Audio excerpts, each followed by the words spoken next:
Assalamualaikum warahmatullahi wabarakatuh. Perkenalkan, nama saya Muhammad Alif Nas Palevi, NIM 2018 1011 03 11366. Saya dari kelas Hukum Ekonomi Bisnis kelas C. Saya akan menjelaskan mengenai tugas Hukum Ekonomi Bisnis mengenai pasar modal. Yang pertama saya akan bahas yaitu mengenai pengertian pasar modal. Pasar modal adalah kegiatan yang bersangkutan dengan penawaran umum dan perdagangan efek perusahaan publik yang berkaitan dengan efek yang diterbitkan, serta lembaga dan profesi yang berkaitan dengan efek Undang-Undang Nomor 8 Tahun 1995. Dengan demikian, objek dari pasar modal adalah meliputi penawaran umum, perdagangan efek, lembaga, dan profesi pasar modal. Yang selanjutnya yaitu apakah hukum pasar modal itu?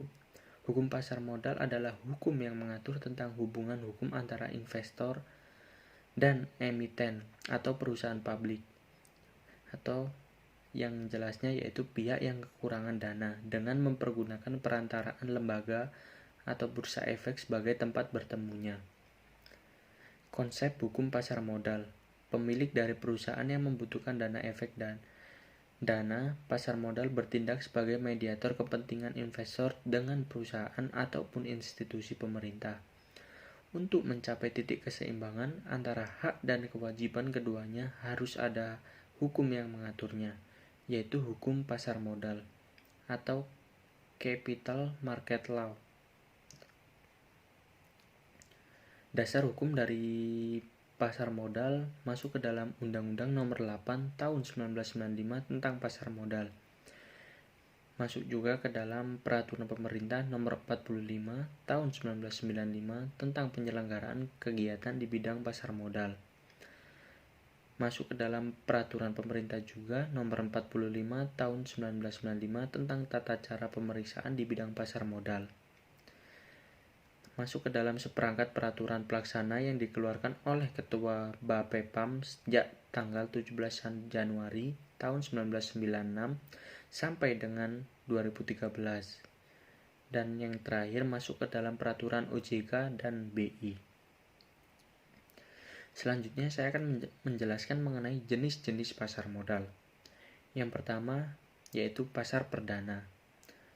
Nah, penjualan perdana efek atau penjualan efek oleh perusahaan yang menerbitkan sebelum efek tersebut dijual ke bursa. Yang selanjutnya pasar sekunder.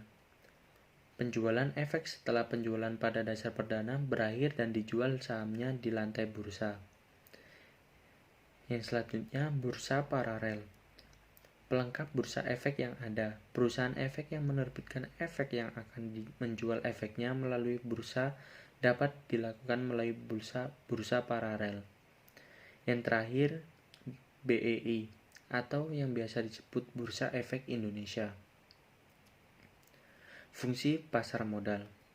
Fungsi pasar modal yaitu sarana untuk menghimpun dana masyarakat untuk disalurkan ke dalam kegiatan-kegiatan yang produktif, mendorong terciptanya kesempatan berusaha dan sekaligus menciptakan kesempatan kerja, mempertinggi efisiensi alokasi sumber produksi, sumber pembiayaan yang mudah, murah dan cepat bagi dunia usaha dan pembangunan nasional, sebagai juga alternatif investasi bagi para pemodal. Nah, cukup sekian penjelasan saya mengenai pasar modal, kurang lebihnya saya mohon maaf. Wassalamualaikum warahmatullahi wabarakatuh.